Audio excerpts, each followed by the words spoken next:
Hello everyone.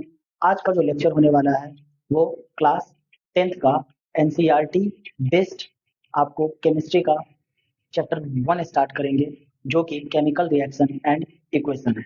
और इनके बारे में हम कई सारी चीज़ों को जानेंगे। चलिए स्टार्ट करते हैं। हमारे पास केमिस्ट्री में कितने चैप्टर हैं?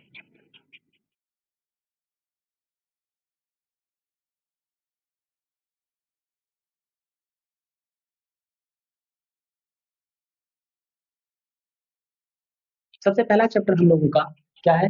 Chemical reaction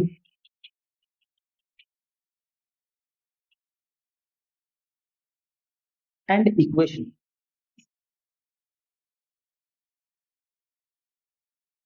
and equations. दूसरा चैप्टर का नाम है एसिड्स, बेसिस एंड सॉल्ट्स। आपका तीसरा चैप्टर हो गया मेटल्स एंड नॉन मेटल्स। चौथा चैप्टर जो कि लास्ट चैप्टर है आपका, कार्बन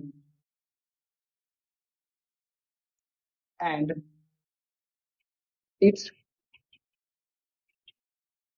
कंपाउंड्स।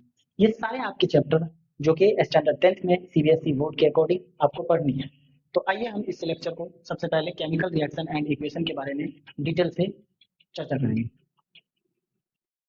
सबसे पहले इसमें हम इंट्रोडक्शन है, तो इसमें हम सबसे पहले कई सारे टॉपिक्स का नाम लेंगे और इनके बारे में हम पढ़ेंगे आगे। पहला टॉपिक हमारा आता है केमिकल रिएक्शन। दूसरा आता है आपको कैरेक्टरिस्टिक्स ऑफ केमिकल रिएक्शन। तीसरा टॉपिक है आपका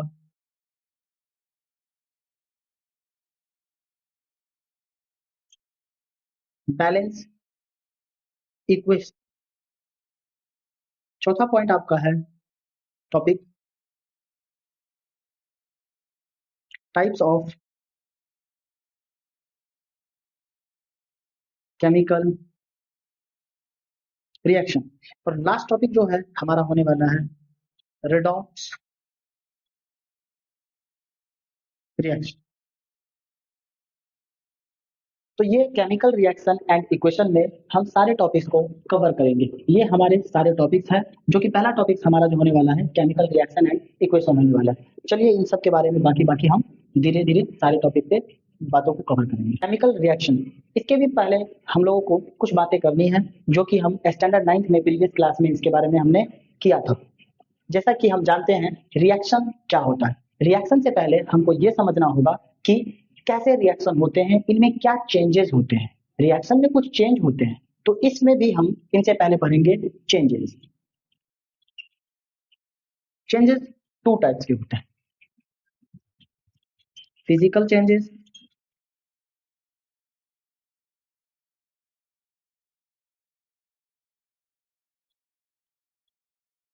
केमिकल चेंजेस।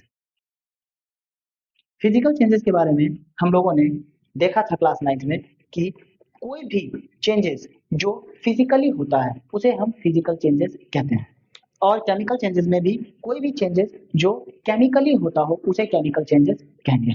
तो फिजिकल चेंजेस क्या कहता है इसके बारे में हम देखते हैं। आइए स्टार्ट करते हैं।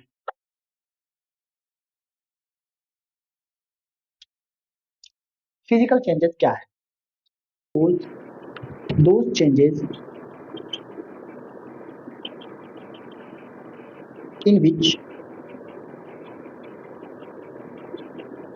no new substances are formed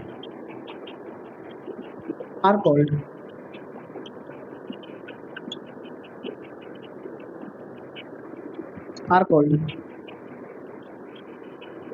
physical changes. इसमें कई सारे एग्जांपल होते हैं और इनके कई सारे दूसरे नाम भी होते हैं। इनके दूसरे नाम क्या हो सकते हैं? Those change are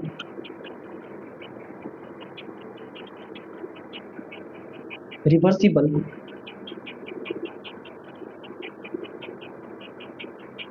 is known as physical changes। Example में आपके क्या हो सकते हैं, melting of ice, boiling of water,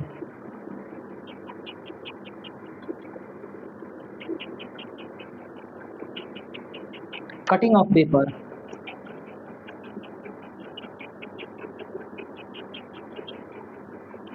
etc।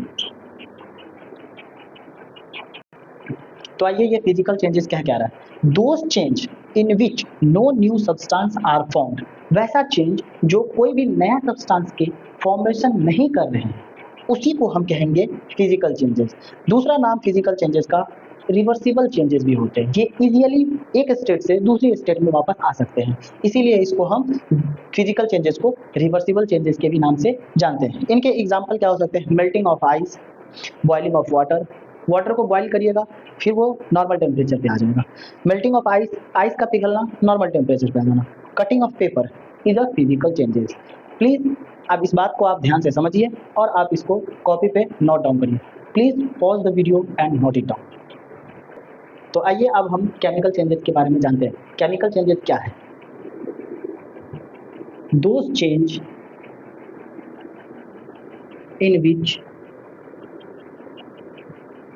new substances are formed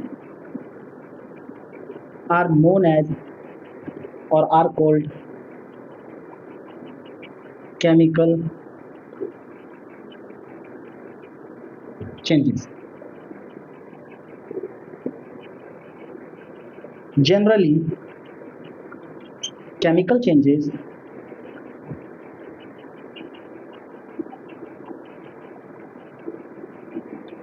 are permanent changes or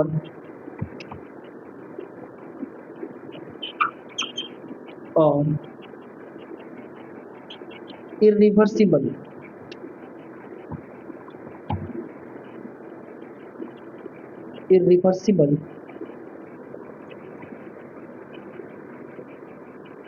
changes। अब इसके बारे में हम देखते हैं इनके कुछ एग्जाम्पल्स। आइए इसके एग्जाम्पल के बारे में हम बात कर लेते हैं। Burning of coal, rusting of iron,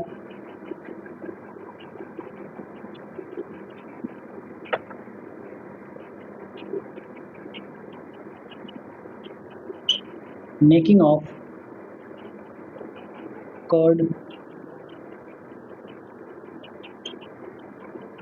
cooking of food are the example of chemical changes etc। तो इसमें देखिए क्या कहा जा रहा है, केमिकल चेंजेस। केमिकल चेंजेस वो चेंज है जिसमें नए सब्सटेंसेस का फॉर्मेशन होगा, जैसा कि आपको इसमें लिखा गया है। और इसको दूसरे वर्ड में, दूसरे सेंटेंस में हम कह सकते हैं कि केमिकल चेंजेस जो है परमानेंट चेंजेस है और इरिवर्सिबल चेंजेस है, वैसे चेंज जो वापस नहीं आ सकते, वैसे चेंज जो वापस नहीं लाया जा सकता। जैसे कि बर्निंग ऑफ कोल, जब एक बार आप कोयला को जला दीजिएगा तो वापस आप नहीं ला पाइएगा। आयरन आपके रस्ट हो जाएंगे, जंग लग जाएंगे, वो नेचुरल फॉर्म में वापस नहीं आएंगे। उसी तरह से आप दही का बनना वापस मिल्क में कन्वर्ट नहीं हो सकता। फूड जो कुक हो जाते हैं, बन जाते हैं, वो वापस आपके नॉर्मल कंडीशन में नहीं आ सकते, इसीलिए उसको हम कहेंगे परमानेंट चेंज और irreversible changes. So please pause the video and note it down. जैसा कि हमने इससे पहले केमिकल चेंजेस, फिजिकल चेंजेस के बारे में जाना, फिजिकल चेंजेस में कोई चीज़ का फॉर्मेशन नहीं हो रहा था, लेकिन केमिकल चेंजेस में हो रहा था, तो हम केमिकल चेंजेस को ही केमिकल रिएक्शन कहते हैं। इसके बारे में हम समझते हैं क्या है इसका मतलब।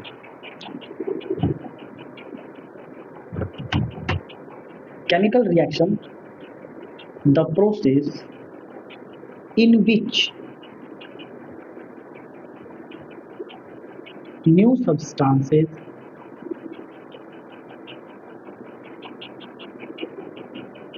are formed with new properties are called chemical changes. तो इसके कहने का अर्थ क्या है कि वो प्रोसेस जिसमें न्यू सब्सटेंस इन विच वो प्रोसेस जिसमें न्यू सब्सटेंसेस आर फॉर्म्ड, वो नया सब्सटेंसेस तैयार होगा नई प्रॉपर्टी के साथ, उसी को हम क्या बोलेंगे? Chemical reaction. क्या बोलेंगे? केमिकल रिएक्शन बोलेंगे। तो अब इसमें हमको ये जानना है कि वो रिएक्शन जो केमिकली हो रहे हैं और आप इनसे आप कोरिलेट करके समझ सकते हैं। तो चलिए अब आगे आता है, ये रिएक्शन में भी दो तरह की चीज होते हैं। एक होते हैं रिएक्शन में रिएक्टेंट और प्रोडक्ट। तो सबसे पहले देखते हैं रिएक्टेंट और प्रोडक्ट। रिएक्टेंट क्या होता है और प्रोडक्ट क्या होता है? आपका रिएक्टेंट होता है the substance which take part in a chemical reaction are called reactant। Product क्या होता है हमारा?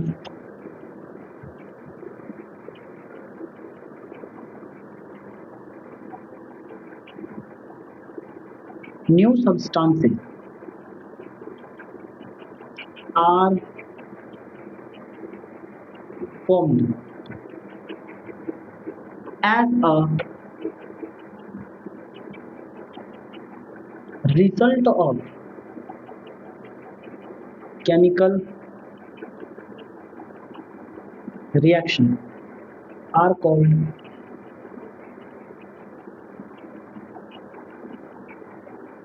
product।